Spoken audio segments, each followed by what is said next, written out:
Bienvenidos, everyone. Welcome, Courageous Mujer Podcast. I am your host, Gladys Godinez, and I am so excited to bring you my guest, Valeria Rodriguez, desde Scottsbluff. Diría buenas tardes aquí y buenos días allá, because it is 11 a.m. over there. Excuse me. Welcome, Valeria. I'm so excited to have you. I am first going to break down. If you're coming to watch us, please comment, share where you're joining us from. We're so excited that you're here with us. I am beyond excited to talk to Valeria and get to know her a little bit better. Again, we are grateful for Humanities Nebraska. They have given us the opportunity to be able to provide this programming for the rest of Hispanic Heritage Month.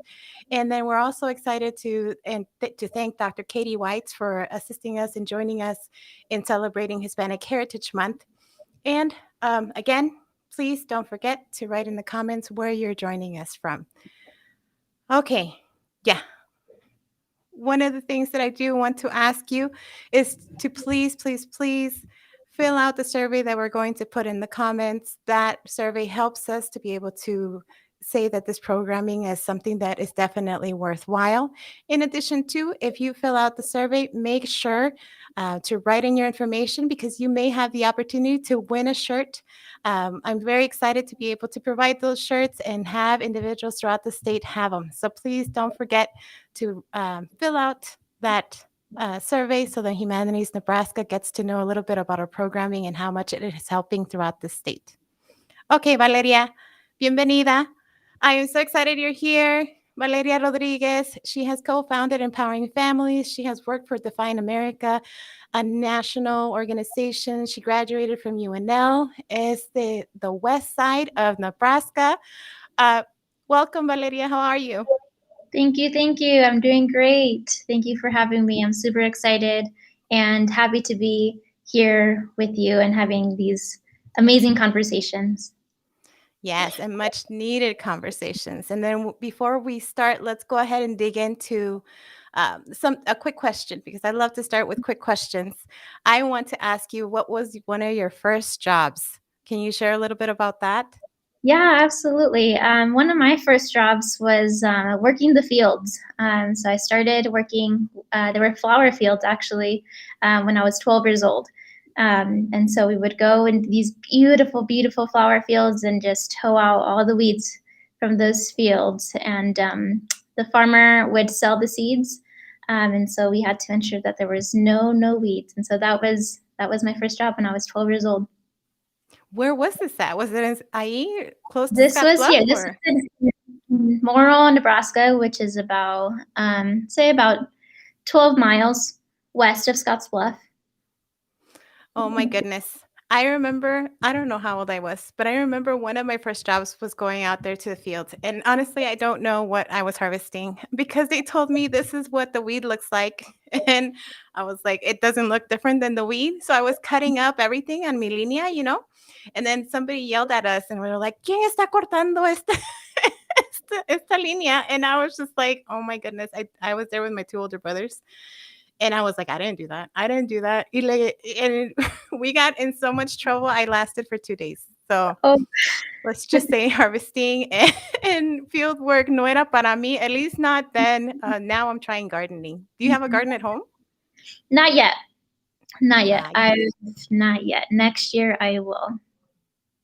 Good. Well, I definitely invite you to it. It definitely suits me and it helps me connect con mi mamá. So I'm really, really grateful for our little garden that we have in the backyard. Well, good. Let's dig into identity and pronouns. Si me haces el favor, I want to make sure that everybody knows they're welcomed here, regardless of your, identity. And we want to make sure that, I can talk to you and identify you properly. Yeah, so as Gladys mentioned, my name is Valeria Rodriguez. I identify myself as she, her, hers. And in terms of identity, well, soy mexicana. I'm an immigrant to this country. And then when we're talking about Latino, Hispana, Latina, Hispana, Latinx, I guess I'm all of those as well. Well, yes, and it's interesting. We talked a little bit about this before, and I've seen you post a couple of things about identity, ethnic identity to be specific, and then how we were seeing all of these words. And I know people are going to get confused, and they're like, okay, so I know Hispanic, I know Latino. Well, and maybe we don't know. We just know of the word, right? And we don't even know how to define it. And then I know um, I'm hearing this Latinx, and I'm Mhm. hearing Latine, and I'm Yes. hearing other identities. I saw your post, so I want to give you some space. If you can break down Hispanic y Latino just for us, and then I don't know if we'll have enough time to dig into the rest of the identities, but those two are also different. Hmm. Yeah, so Latino is anyone that is a part of a Latin American country. That does include Brazil. That does include, our Caribbean islands. And then Hispanic are folks that, countries were colonized by Spain. Española, right? That's where the word Mhm. Hispanic comes from, and it does include Spain. And Latino doesn't include Spain, right? And then for us, we're in the middle, right? As me being born in Mexico, being a Mexicana, um, we were colonized by Spain, so we are Hispanos, and we are part of Latino America, so we are also Latino. So and then there's folks that aren't in the middle, and it's only either Hispanic or Latino.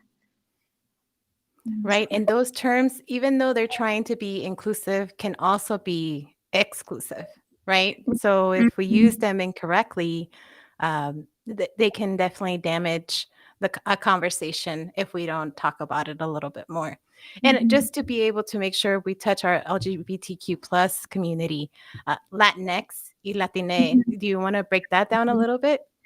Yeah, Latinx and Latina, I most definitely is inclusive of our LGBTQA plus community. Latinx recently emerged, actually, when I was in undergrad, was when that term was coming to fruition, so that it is it's respected of all of our LGBTQA plus identities. And Latine, that is actually one that I'm recently just heard a couple weeks ago, and wasn't familiar with. And so I'm still learning about that. I'm definitely still learning about that. That one is definitely trying to embrace the LGBTQ plus Mhm. a community, but then also embrace the Espanol community. So the Mhm. community that speaks Spanish instead of the X, because that is not something that, that is part of the vocabulary. Mhm. Then they want to make sure that, yes, we acknowledge our LGBTQ plus community, but can we utilize the letter E instead? So it is all a learning curve for all of us Mhm. because we definitely want to make sure that we identify individuals as they want to be identified. So, Mhm. Valeria is Mexican, as we heard, Yolanda Chicana. Myself, I've identified as Latina for the longest time, y Guatemalteca or Guatemalan. I love my flag, but I don't know if I identify as Guatemalan as often as I probably should. So it's very interesting how we continue these conversations and how we evolve as we continue to grow. Mhm. Absolutely. So let's dig in, Valeria. I know you through a lot. We met approximately 4 years ago through a lot of GOTV Mhm. campaigns, and we met traveling the state while you were in college and graduating. So I want the world to meet you. I want the world to celebrate all of the awesome work that you do, the awesome things that you're doing out in West Nebraska. But I know you also touch lives throughout the state, especially with you at UNL, your alma mater. So let's just start with little Valeria, y luego seguimos, and we'll end up with grown Valeria, who we're talking to right now. So Mhm. little Valeria, you said you mentioned you were born in Mexico, right? Yep. I was born in Reynosa, Tamaulipas, Mexico, which is in the border of Texas, border of McAllen and Reynosa. And so I was born on the other side of the border. I was born in Reynosa, Tamaulipas, Mexico. My family and I, we immigrated to Mitchell, Nebraska, which is just 7 miles from Scottsbluff, when I was 5 years old in 2000. And I started kindergarten there, didn't know one bit of English. I actually got held back in kindergarten because I didn't know English. um, and we were undocumented. We lived the undocumented life for the first 8 years. Thankfully, my dad, he had his green card, and he was able to become a U.S. citizen and petition for my family and I to adjust our status. And I remember I was in 4th grade when I was helping my dad study for the citizenship exam. And then in 5th grade, we went to Omaha for our interview to get our green card. And I remember that whole experience because I was the one going with my parents and helping fill out and reading immigration papers, and that was me at 4th grade, 5th grade, and I'm sure there's many children of immigrants or immigrant youth that can relate as well. And so yeah, that was up until I was in 5th, 4th grade, and that was not a cheap experience, right? The immigration process is very expensive, and my dad was the only provider, and that's where all of our money went to. And so I would hear my parents talking about how there wasn't going to be money for groceries, or they were going to have to pay the rent or the electricity bill late and so forth. And I would go to school, and all I could think about was that conversation that they had at night about their financial worries. And so then, after I got my green card, I was like, well, I can work. And so that's when I started to work the fields. It was the summer after my 6th grade year that I started to work the flower fields so that my parents didn't have to worry about buying me shoes or school clothes or school supplies. And, if I could help with groceries, I'd be able to. And so I thought that was something I needed to do so that they could, they wouldn't have to worry as much, right? I wanted to do anything in my hands to be able to help them financially. And so I started to work the fields when I was in 6th grade. Like I mentioned, the flower fields, and we would do some bean fields as well. And so that's up until 6th grade. In 6th grade, I mean, I'm just trying to think of my daughter, Esperanza. She's currently in 5th grade, and her biggest worry is what is she going to get out of the treasure box when the market opens, when her teacher opens up a market, and she wins this fake cash. So recently we were just talking about that. Me imagino the stress, the burden, right, as young immigrant children that we have to be able to assist, help, and support our family members as we continue to grow here in the United States. I used to work at a flea market. I don't know if you've ever seen little miniaturas, but I used to sell those miniaturas at a flea market next to my parents while they were selling different things, miscellaneous stuff that sometimes we found, just laying on the curb. So then we can afford food for the next day or afford anything that we could for just our livelihood. So it is, it warms my heart de que creciste así, but it also, it kind of hurts my heart because it's so much, it's such a big burden for us as we continue to grow up in these shadows, right? Yeah, definitely had to become an adult at a very young age. Right, right. Well, let's talk a little bit then about middle school and high school. How was Valeria then? Middle school and high school, I loved basketball, so I was playing basketball. I was on the traveling team, actually. So on top of working the fields, I was also traveling and playing Nebraska. And then, so I continued to do that, and that's how I would pay for when I was working the fields, right? I'd get the money, and I was able to pay for my food while we were traveling and my basketball shoes and stuff like that. And then junior high, it was the same thing. Early in the mornings, we'd have practice during the summer, and so I'd go and do practice and the weight room and stuff like that. And then after that, I'd go. It was either working yard work as well, was something that I had started up doing, and then working the fields as well. And then on top of that, I had started working at a Mexican restaurant called La Jolla. And so I would work the fields from 6 a.m. till 2 p.m. And then I'd come home, shower, and work at La Jolla from 3 p.m. to 10 p.m. My 8th grade freshman year of junior high school. And then I did sports up until my sophomore year. And my sophomore year of high school, that was when they were starting conversations about Upward Bound. Um, and it's a college preparatory program for low income students. And I applied for it, and I was able to get in, and they started talking about college, and I'm like, that was the first time I ever heard about college. I'm like, I'm not gonna go to college. Like, my parents, have never told me that I can go to college. Like, I'm going to stay here, continue to support them, and whatever that they need. Um, and then, we were talking about how expensive college is. I'm like, okay. And then, given my own experience and going through the immigration process, like, I want to become an immigration attorney. And I'm like, I'm going to go to college. I want to become an immigration attorney and help others go through the same process we went through, because it was not an easy process.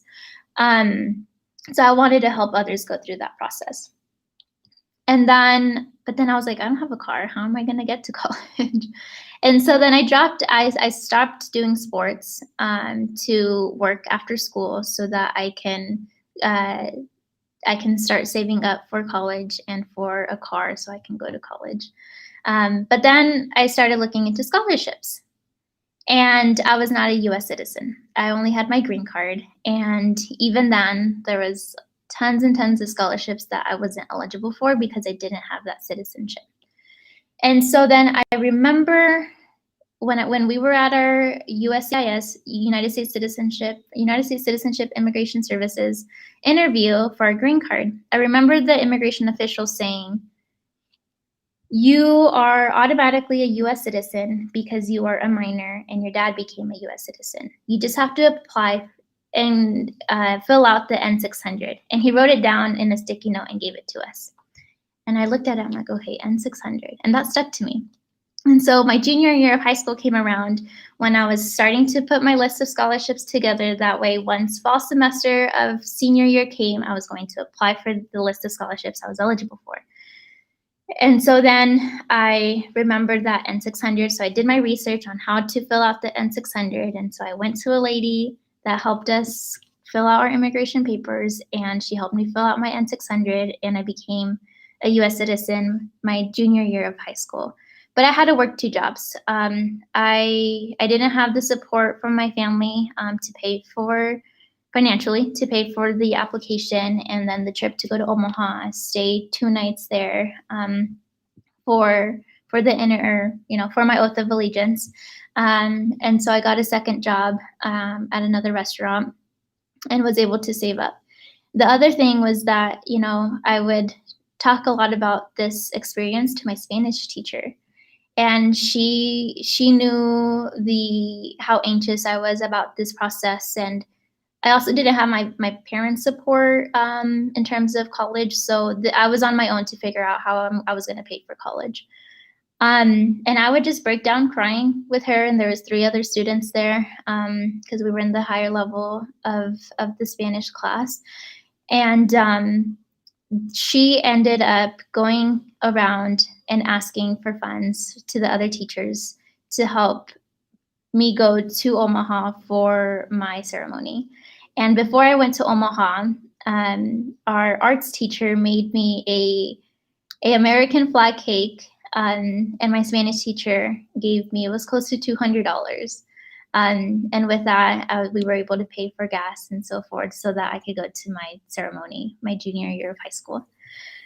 And so that is something that, when we talk about allyship, that is allyship right there. She didn't understand my experience. She didn't know what it meant to be an immigrant, nor what I had gone through.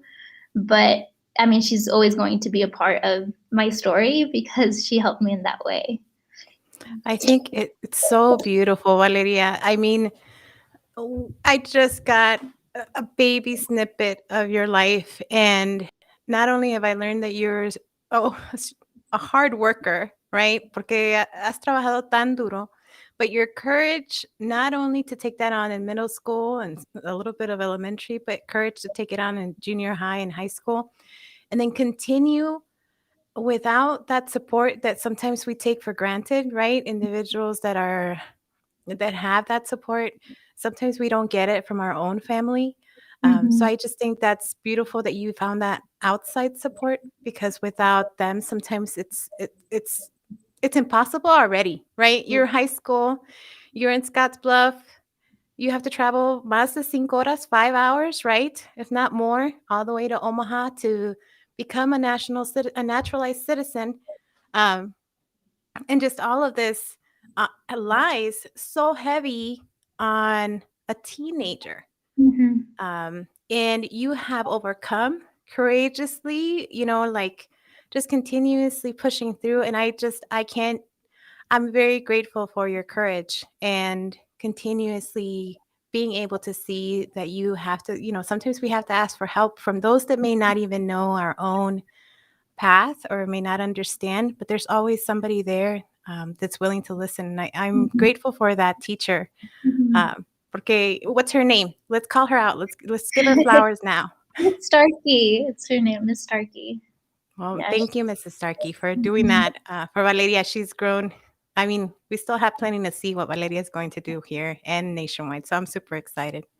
So you went ahead, sobreviviste the high school situation.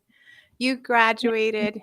I want to ask you this, and if you feel comfortable enough to talk about it, please do. If not, then just, we'll pause and move on forward. But how was it when you naturalized? You did it. You got that acceptance for school, for Upward Bound program, Mhm. and your parents, were they in shock? Were they shook? Were they like, "Wait a So minute, is this happening?"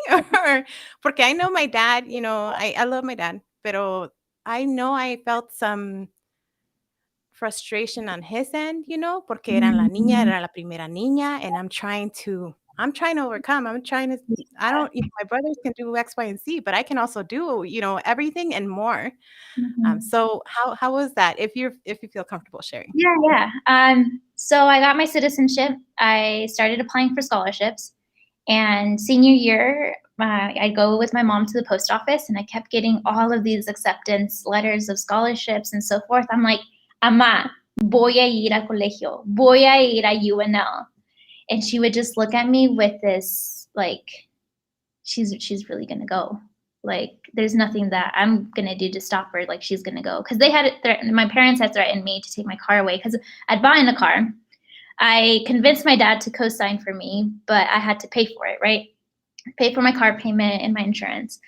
My mom was so angry when I got my dad to co-sign for me. Ahora no la vas a parar, se va a ir. And so they threatened to take my car away. Well, it's not under my name, it's my dad's name, right? So they threatened to take my car away. I'm like, se quedan con su carro, yo me voy a ir. I'll find a ride. I'll find a ride. I don't need a car to get around Lincoln. There's public transportation. And it finally, like, it just settled. They just finally came to the realization that I was going to do it with or without them, with or without their support. So then, spring semester of senior year, they accepted it, and they ended up dropping me off at UNL, and yeah. Yes, yes, yes, yes. What a story. Many reasons why this podcast is para mujeres is specifically because of that story you just told. Unfortunately, Mhm, nuestras familias sometimes do not support the mhm, young women inside of their households that are more than capable, more than able, with so much potential. mhm, Pero something's there within our culture that it stops that understanding of the potential within our young women. And mhm, oof, ojalá I'm hoping that some of these young women that are listening, listen truly to this conversation and see how not even our own family, hablando personalmente for me, not even our own family will stop the growth mhm. and the potential that we can have if we just continue to push forward. And I love the cycle. I love that que llegaron a ese final, that they're like, Mhm. okay, mija, te vamos a ir a dejar a UNL, which has Yeah. got to be not easy for grown adults to try to understand their child. It but was not. Yeah, and I remember they took me to register for classes, and it was everything in, his parents were there and everything was in English. My dad and my mhm, parents, and there was other Spanish speaking parents that were just like, what is going on? There was no Spanish session for them so that they could understand what I was going to experience while being in college, right? And so I wanted to change that. I'm like, I'm not gonna have another parent go through the same experience that my parents went when they took me to UNL, because it's hard enough already to convince them to come and chop me off and support me, and then for them to still not understand what I'm going to experience while in college, while being 7 hours away from them. Like, no, like, they come so that they can understand and feel that comfort that, okay, my child is going to be okay here. When we don't give them that, they still aren't comfortable, right? right. And so thankfully, my freshman year of college, a few of us that had parents that had that same experience, we were able to speak to, the multicultural uh, office and our dean of students and so forth and admissions, and we changed it. Now we have Spanish visit days, and now families that are Spanish speaking can go visit campus and learn and understand what their child is going to go through and experience while they're in college, and how they can better support their students, because we didn't get the support that we had, and now we decided to create this change so that parents can support their students before they get to college. Right. And I am itchy to get to college because that's where I met you. And I know Mhm. just un poquito that everything that you have done in college. So, um, you get to college, you experience this, you change it. ¿Qué más? What else happened at UNL? Which who they're playing right now. I don't know if they're winning or losing, so, Yeah, yeah. Yes. But what happened at UNL? Yeah, so freshman year, I joined MASA, which is the Mexican American Student Association. That's where I found a lot of my friends. It was my home away from home, as well as the Jackie Gunn Multicultural Center. Um, and and then after that, Jose Antonio Vargas visited campus and shared his story. And before that, I was meeting a lot of students that had the exact same story as me, came to Nebraska when they were 5. The only thing that made us different was that I had a pathway towards citizenship and they didn't. And they would share with me their experience on campus of not being able to, their worries about even being able to stay in another semester because of the finances, right? Because our undocumented and documented students can't apply for scholarships and so forth. Um, and even, I had a roommate who had DACA and was trying to find employment on campus, and they didn't know what her work permit was. So they made her feel uncomfortable. And so Jose Antonio Vargas visited campus. He shared his story. He introduced the Define American Chapters program that the organization was started. And I was like, yeah, this is exactly what we need on campus, right? We need to have these conversations about what it means to be an American, right? Not only that, but also that, regardless of our immigration status, we are Americans.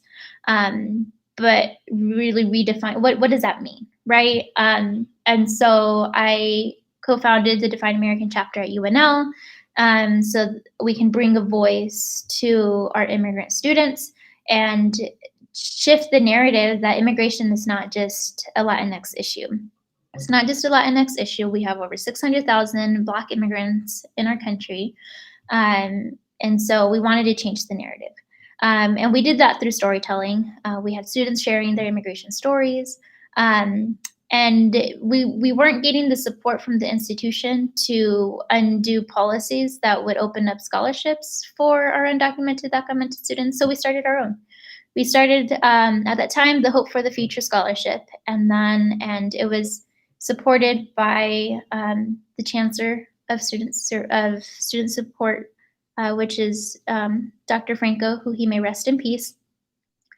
And thanks to him, thanks to him was how we were able to continue with the scholarship. And after he passed away, we changed the name to honor him, Juanin Legacy Scholarship. And his family has been able to endow the scholarship. And now we have the scholarship, and has supported students, undocumented and DACA students continue and graduate from UNL. I think, just observing your history and getting to know what you're seeing with your friends and acknowledging their path just because you had gone through it, and then in college, I remember going through similar pieces because it is not easy for going to an administrator and saying, this is my work permit, or this is my legal permanent resident card, this is my green card. And they have absolutely no idea what to do with that. And what does that mean to me? What does that mean to you? And just how scary, because you have this cloud of USCIS, you have this cloud of ICE, you have this cloud of fear of deportation constantly because you're not sure of what's going to happen next after I show this card to you, or after I tell you I'm undocumented or documented. And I'm so happy that you saw that and you changed it. And I remember your senior year, I believe you were teaching administrators, professors about immigration status. No, you were doing Immigration 101 to your counselors, right? Mm-hmm. Yep, we started the Immigration 101 trainings to faculty and staff so that they can better understand the immigration process, understand how they can advise their students, because advisors didn't know that DACA-mented students could study abroad. And so that was something that we were able to inform them and educate them on. And really also, when you're talking about a student's immigration status, you don't do that over email. You don't disclose a student's immigration status and their name over email because that can be public information, right? And so when we're talking about protecting our students, that's, one way to protect our undocumented students. And so, yeah, we started those, and they became institutionalized, and now they're called the Undocu Ally Trainings. And the Jackie Gahn Multicultural Center has continued those trainings. I want to shout out Katie Kodad, who is the advisor for the chapter, and she continues to advocate for immigrant students at UNL and continuing these important trainings and educating faculty and staff in the institution.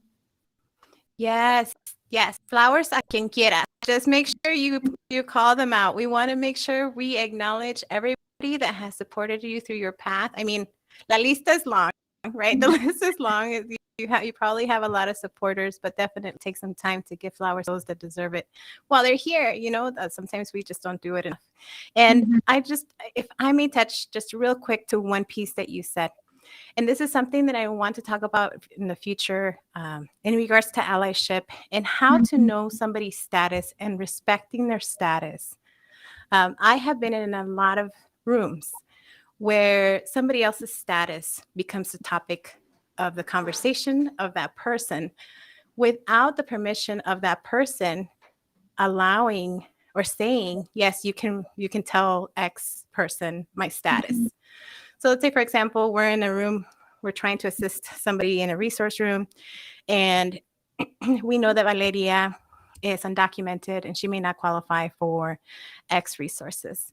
So instead of saying, Valeria is undocumented and she doesn't qualify for X resources in front of a room that's filled with people that should not know this information, it should be a private matter and with the permission of the individual. So first ask, Valeria, is it okay if I disclose your status to this person at this office to see if I can get we can get you some help?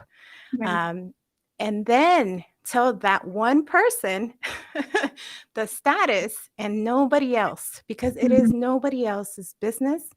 It is very much something very intimate to us in regards to our status. And if I share with you my status, I hope that you keep it with you within your little heart and with really good intentions. But keep those intentions to the minimal of sharing that status. Mhm. I know a lot of great people that do a lot of great work, but unfortunately, they uh, they still do this. And my hope is that you don't. That is my hope for the future. So let's finish up. Um, I'm going to go ahead and pause here because my my love, my husband is currently chatting it up with me a little bit. So first, I know Dave Schroeder is currently checking in with us. Thank you so much, Dave, for joining us today. You have won a t-shirt, so I'm super excited to get you a shirt. You better take a picture and send it to us, please. I want to make sure you wear it. My husband wears it, so don't worry, you're not alone.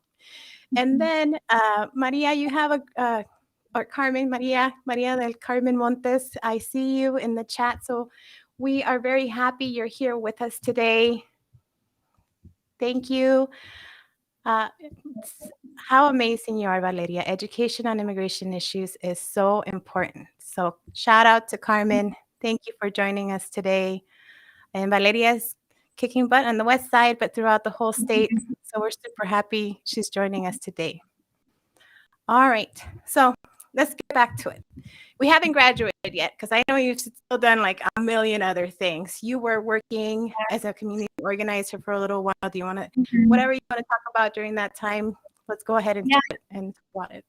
So on top of starting the Define American chapter, I started as an intern at Nebraska Appleseed, and then from interning, I got the opportunity to be the Women Empowered to Lead program coordinator, and so we were able to start this program to pilot it in Crete, Nebraska, and in Scottsbluff.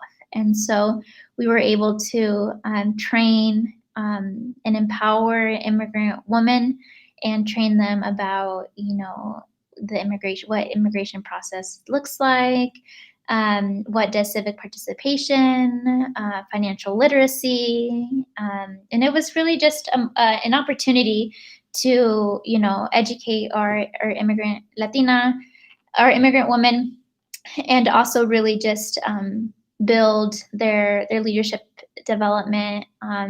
And that's when I first started to really organize in Scottsbluff in my community.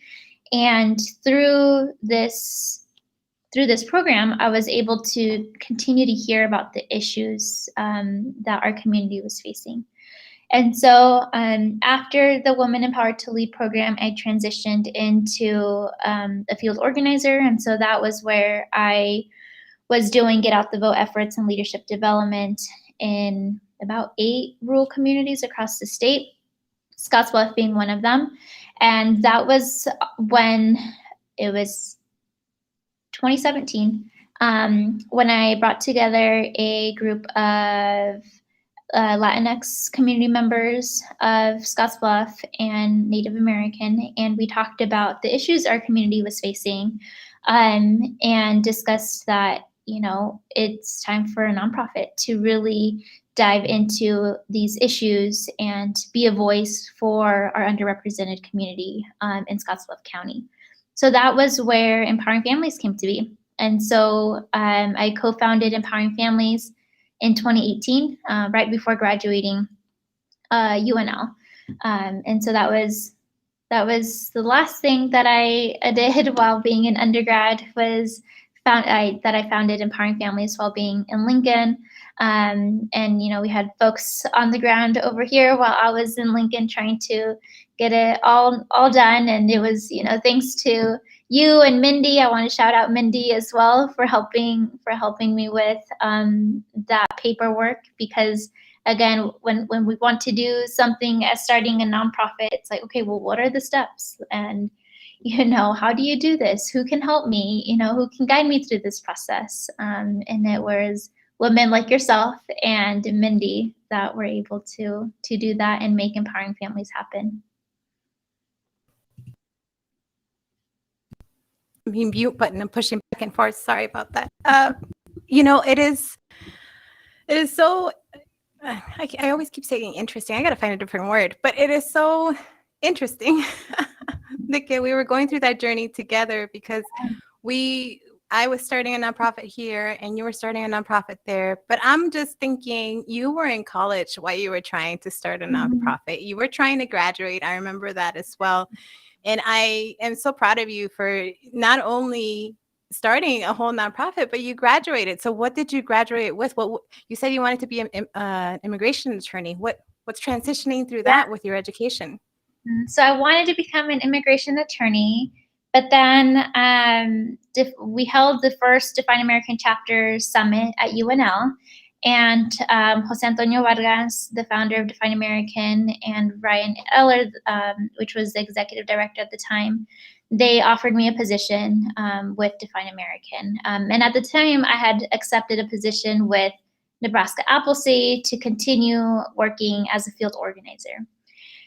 And so I graduated with a political science and Spanish degree, and I ended up accepting the position with Define American.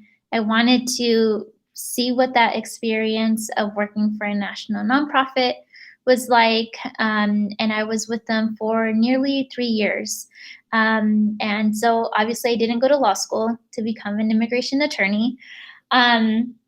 But I just recently joined an amazing nonprofit called Immigrant Legal Center, where I am working as a paralegal and working towards receiving my Department of Justice accreditation. And so through that accreditation, I'll be able to take on my own cases and represent clients as they adjust their immigration status. I just can't represent them in immigration court.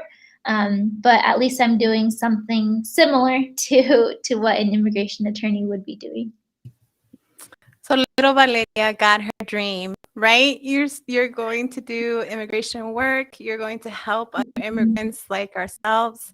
And, law school is not there, right? So you never know. The potential's still there for becoming an attorney if that's what's in your path.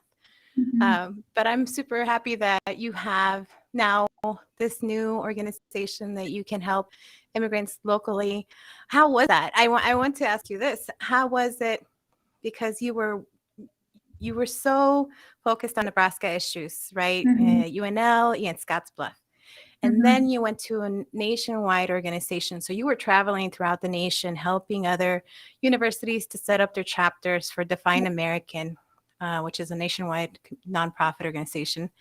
And so you're traveling nationwide, and then now you're coming back home. Was there a light that came on? Tell us a little bit about why. I guess why did you come back home? The idea was to always come back home. That was the plan. And thankfully, and one of the primary reasons why I accepted working for a national nonprofit is because I was able to work remotely. So I was able to come back home. And as I was working for this national nonprofit, I was able to continue to develop empowering families. I was able to continue to organize in Scottsbluff. And as I was traveling across the country and not only helping other youth organize on their campuses, I was also able to learn about other organizations, immigrant-led organizations in communities like Scottsbluff, that I was able to get inspired. And I'm like, if that can happen, if that change can happen in that community, it can happen in Scottsbluff. And so then, thankfully, like I said, the plan was always to come back home, start a nonprofit, and create that change, right? And so I'm getting my master's in public administration, so then I can continue to develop empowering families and make it the organization that it is capable of being and creating the change that is needed here in our community of Scottsbluff. I love it. I love it all. I want to have a happy dance and just throw a party because you came back. before I go into a little bit more, I want to give space and time to those that are watching and joining us. If you have any questions, comments, please make sure you go ahead and put them in the comment section. We'll make sure to get to them. Any questions for Valeria and her journey as we continue our conversation. So, Valeria, you came back, and one of the conversations that we had right before this conversation is we want to see our youth come back. What do you think? What, a ver, the question is, what do you think we need to do to make sure that our youth understand and know and feel like they belong in their community? I think that's one of my biggest questions right here in our community. I want to make sure that they feel like they are part of Lexington, that they are part of the Big Red, right, in Nebraska. Um, what are your thoughts? How can we do that as a community? Yeah, I think that mentorship is a huge element that is needed in rural communities. My story is an example of I didn't have that mentorship growing up. If it wasn't for my Upward Bound advisor, Nan Cushing, I wouldn't be where I am today. I wouldn't have gone to college because I knew nothing about college. I didn't have a mentor to educate me and show me what the college process is like, right? I didn't know anyone that was an immigration attorney in Scottsbluff or in Nebraska, and so there was no one I could talk to about having a conversation about, well, what do I want to be when I grow up? Is it something that it can be offered? Is it something that's here in my community, right? So I think mentorship is a huge thing that's needed in our communities. I think that if our youth see and look up to someone locally, and that what they want to do, they can do it here locally and still and be near their family, they're gonna come back. I came back because my family's here, right? And I came back because I want to live in a community where when I have children and they go to school, they're not going to get in trouble for speaking Spanish like I did, right? I want them to be able to speak Spanish, and that is seen as something beautiful to speak multiple languages. I want to live in a community where people don't stare at you weirdly because you're speaking a different language, but smile at you and like, that's cool, right? That they welcome you. Right. And so I came back because I want to be a part of building a community where my children are going to grow up in. And you're doing it, Valeria. You're doing it. I want to talk about your event that's coming up, making sure, because you're busy. No más do you have one event. You have a ton of things happening right now, but you currently are talking to our youth and doing a conference there soon, no? Scottsbluff with the community college, I believe. Mm-hmm. Yeah, so we are hosting the 23rd Annual Multicultural Youth Leadership Conference. And this Multicultural Youth Leadership Conference has been happening. It's the 23rd annual one already. This conference started before my time. It is something that, as an organization, as Empowering Families, we have been able to bring it under our wing and fund it so that it can continue to happen and grow for our youth right here in Scottsbluff. And so it's taking place September 29th and September 30th. Our keynote speaker, his name's Bamba Jean Bamba. He is an immigrant from the Ivory Coast. He is an actor. He was in the Black Panther, in The Good Place, Grey's Anatomy, and in Will Smith's Netflix series, Amended. He's in the 16th episode, I believe, talking about citizenship. He is an immigrant advocate, and so he's going to share with us, his story as an immigrant, as a Black immigrant in our country, and as an actor. And so we are super excited to have him as our high school keynote speaker and for our community event, which will then happen that evening. And then the 30th, we will be having Juan Cangas out of Omaha, Grand Island. And so we are super excited to be hosting the conference and provide workshop sessions for our youth, so that they can learn about climate change, about voting, and how to get engaged civically and what does that look like, about life. We're going to have a life reality check, and so youth are going to be able to experience, if you have these bills, budgeting, and the differences between going to a community college, a trade school, a university, and so forth. And so really just educating our youth on all of these amazing topics, that I know I didn't have the opportunity to attend the conference when I was in high school, and so I'm just amazed. I'm just thankful that I'm able to be a part of now organizing and helping the conference, and make it happen and continue to make it happen for our youth in Scottsbluff and across the Panhandle, right? Because we've invited schools from across the Panhandle. Very cool. And do your speakers, you already have really awesome speakers that have experience in talking about these issues. So that's really exciting. And I love your reality check because it hits you. As soon as you get those bills piling up, you're like, wait a minute, mi mami no me dijo, mi papi no me dijo, what are you doing? So yes, you have to work and you have to pay bills. So that's really cool that you're bringing that to the community as well. All right, so I'm going to open it up to the chat. I do want to see if there's any questions or comments. While we do that, I want to let you know that we have another winner. Valeria, you're not going to believe it. 2 men have won our shirts today. Chato, hey, thank you so much for watching, Salvador. I know you're watching and you're supporting, so I appreciate you. We will get that shirt to you as well. We're very happy and grateful that you have joined us today. So once we're finishing up, if we have no other comments or questions, I do want to give you some open space. Do you want to add anything else to our conversation? I think the one thing that I'd like to add, for all of our community members that are listening, for empowering families, something that we do is that civic participation is something that's really important for us.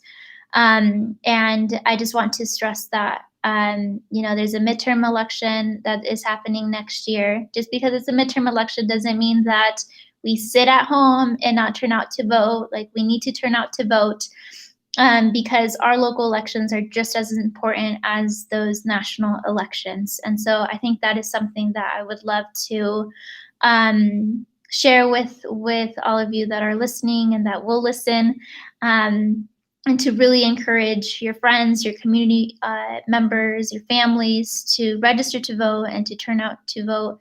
And if they don't know how, send Empowering Families a message. We'll definitely send you some educational material, so that you can be civically engaged. I think that's great. Yolanda and I talked about this on Wednesday, is about running también, in addition to voting. Hey, no limits here in this room, right? We want to make sure that you all know that you're more than capable of running for local and statewide offices. So we definitely encourage anyone and everyone. And then if you have questions, like Valeria said, all you have to do is ask, and we'll make sure to connect you to the right resources to make sure that you feel supported if you choose to run or have questions about voting here in the future. We do have a nice message from Jose Francisco Garcia. I know you're a leader throughout our state, so I'm so grateful that you're tuning in. I appreciate you for taking the time. It says here, wonderful exposure to how current realities impact our young mestizos, a wider audience, which really benefit from your programming. Consider a statewide Mestizaje conference in 2022. Yay. Hey, right? Again, no limits in this podcast. Believe that we have a greater future ahead. Believe that we have bigger programming ahead. And Valeria, yes, you are a great role model and a courageous mujer. And I'm super grateful to have you here with us again. Thank you so much for joining us. I am 100% grateful for your friendship, for knowing you, for knowing your courage, and for knowing your family, because I know they are now a big part of your world and have been. So thank you for joining Thank us today. you. Thank you. And thank you for creating this amazing podcast. Gracias, mujer. Well, this is it, everyone. Make sure you join us. If you didn't get a chance to watch it all, we'll have it on YouTube and Facebook. You'll also have the opportunity to listen to it on our podcast via Apple, Spotify, or Google Podcast, or any podcasting streaming device that you choose. So, muchas gracias y hasta la próxima. Hasta luego.